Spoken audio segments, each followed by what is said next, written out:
chất bốยังស្និទ្ធដូចសងសាដើរទៅមកកាន់ដៃគ្នាមិនខ្វល់ពីនាងណាដឹងត្រឹមថាយើងសប្បាយពេលក្បែរគ្នានាងតែងមករកខ្ញុំពេលពីបើចិត្ត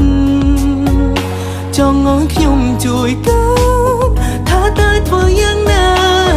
តែថ្ងៃនេះមិនដូចរាល់ដងនាងពីភាសារឿងស្នេហានាងបានប្រាប់ខ្ញុំថានាងស្រឡាញ់គេម្នាក់ហើយខ្ញុំប្រឹងធ្វើសើចទាំងដឹងក្នុងចិត្តថានឹងបាត់បង់អ្វីម្យ៉ាងខ្ញុំអាចនិយាយបានថាវាពិតសំខាន់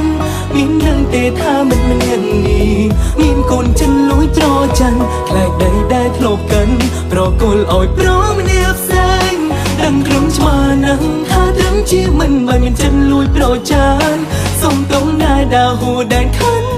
ថាណាត្រឹមមិត្តភក្តិមានរឿងយ៉ាងដែរខ្ញុំសង្ស័យថាខ្ញុំក៏ស្រឡាញ់មនុស្សម្នាក់គេនោះជាមិត្តភក្តិចិនស្និទ្ធរបស់ខ្ញុំ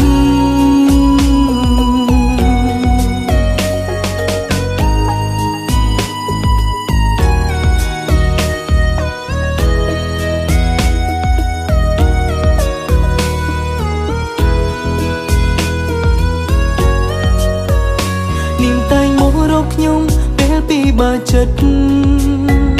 ចង់ឲ្យខ្ញុំជួយកើតថាតើធ្វើយ៉ាងណាតែថ្ងៃនេះមិនដូចរាល់ដងនាងពីភាសារឿងស្នេហានាងបានប្រាប់ខ្ញុំថានាងស្រឡាញ់គេម្នាក់ហើយខ្ញុំប្រឹងធ្វើសើចទាំងដឹងក្នុងចិត្តថានឹងបាត់បង់អ្វីម្យ៉ាងខ្ញុំអាចនិយាយបានថាវាពិតសំខាន់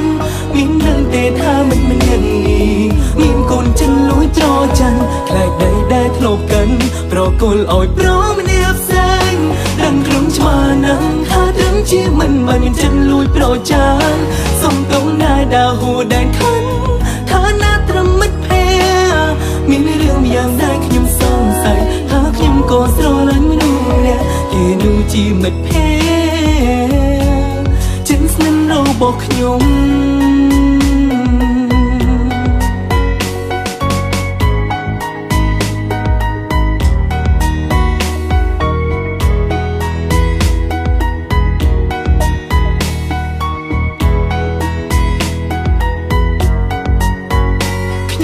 ធ្វើសើចទាំងដឹងក្នុងចិត្តថានឹងបាត់បង់អ្វីម្យ៉ាងខ្ញុំអាចនិយាយបា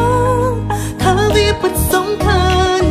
មានដឹងទេថាម្នាក់នេះមានកូនចិនលួចចោលចិនខ្លាចដីដែលធ្លាប់កិនប្រគល់ឲ្យប្រម្នាក់ផ្សេងដឹងក្រុមឆ្មានឹងថាដឹងជាមិនបានមានចិនលួចប្រច័ន្ទសុំតុងដែរដើរហួរដែនខិន